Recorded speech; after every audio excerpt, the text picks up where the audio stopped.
E aí, galera? Meu nome é Nina e sejam muito bem-vindos ao Mergulhando nos Games. E no vídeo de hoje eu vou falar sobre Pokémon X e Y. Foi desenvolvido pela Game Freak e publicado pela Nintendo e The Pokémon Company.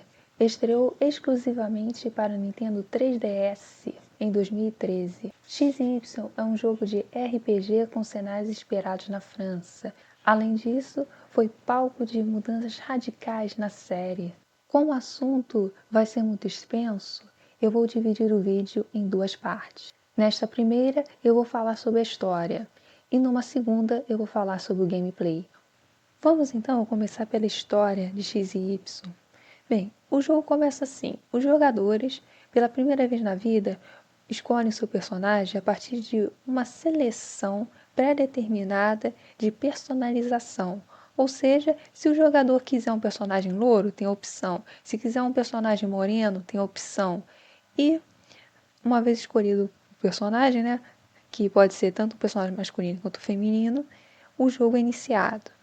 Tudo inicia num povoado bem simplicinho, pacato, logo no interior da região de Kalos, chamado Pueblo Boceto, em espanhol, ou se preferir, povoado esboço, porque boceto significa esboço.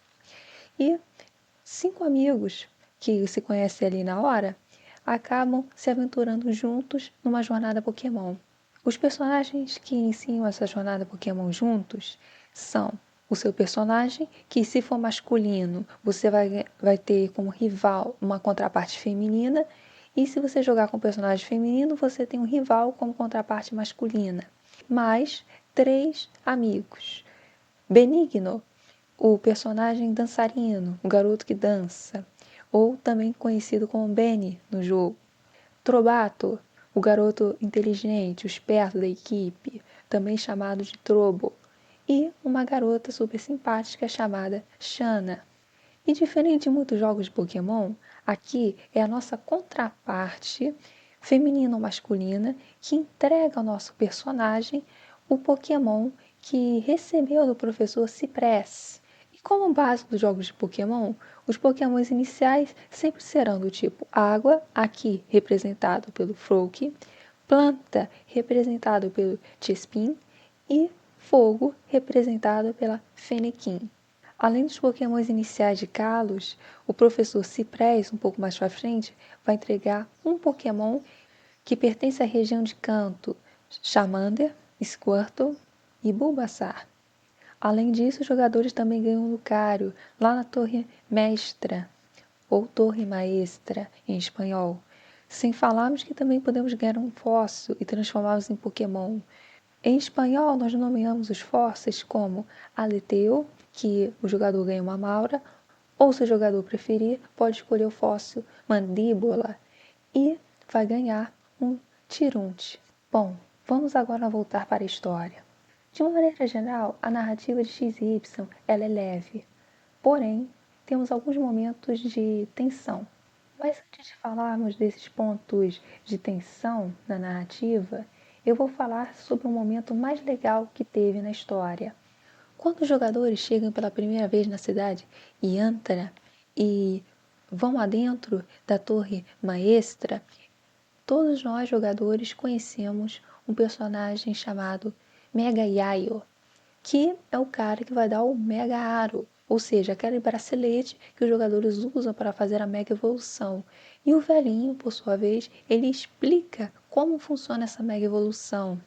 E por dizer a verdade, a Mega Evolução é uma das melhores mecânicas que já existiu no jogo de Pokémon.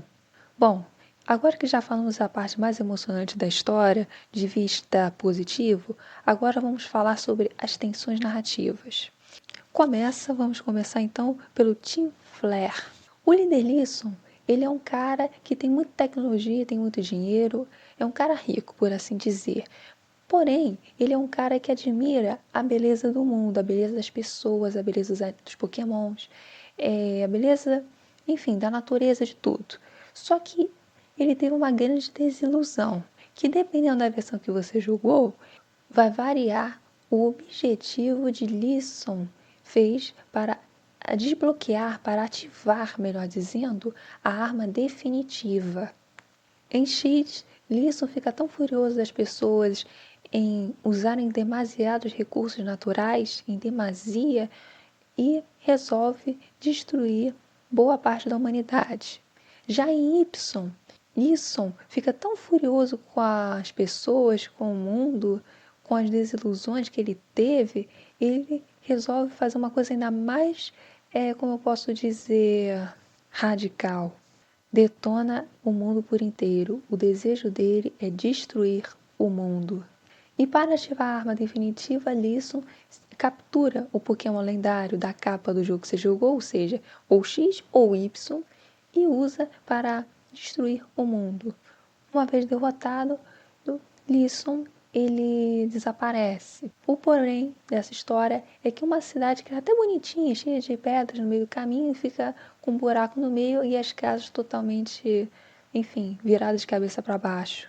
E o outro momento assim de extrema, ultra e mega importância, ou que tem alguma relevância na história, é AZ, um personagem misterioso que tem mais de 3.000 anos.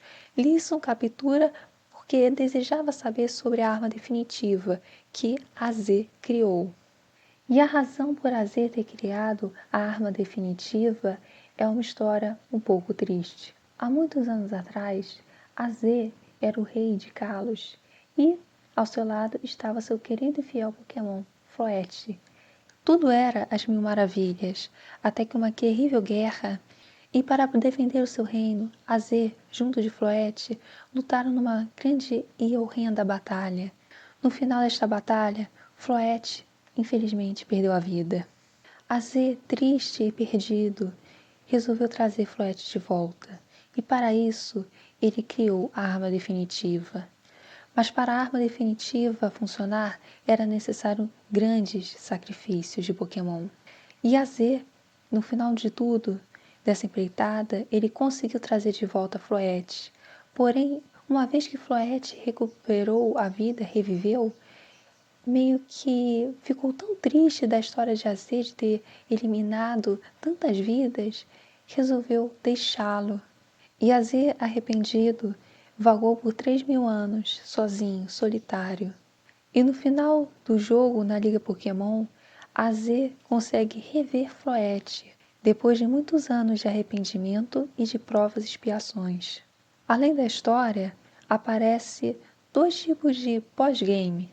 Uma é que os jogadores são levados, melhor dizendo, para a Mansão Batalha, onde os jogadores podem entrar em batalhas Pokémon diferenciadas. E a outra parte da história, que eu acho mais legal, é quando os jogadores entram no modo detetivesco.